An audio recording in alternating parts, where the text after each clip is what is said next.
Mына atan, чоң атанын 120 миң акчасын соғып кетишипти. 120 ming soğuk getireyim. 120 ming soğuk getir. Bak işte ilat.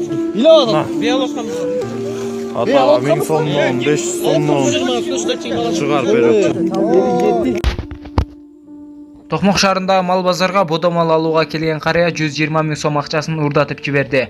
Социалдык тармактарда тараган видеодо аксакалга базардагылар акча чогултуп берип жатканын көрүүгө болот. Андагы маалыматка караганда окуя бүгүн 16 октябрда орун алган.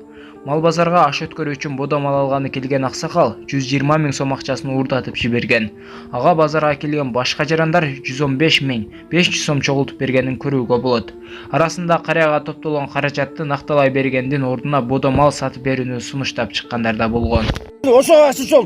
Anda baba. Tura. 90. Ne bak? Ona vermiyor. 100. Sen uçuk baytır. 20 ming. Ya bırak aldır. 20. Uçuk baytır. 90. Vermiyor. Otur 110. Bir yıl kılındı.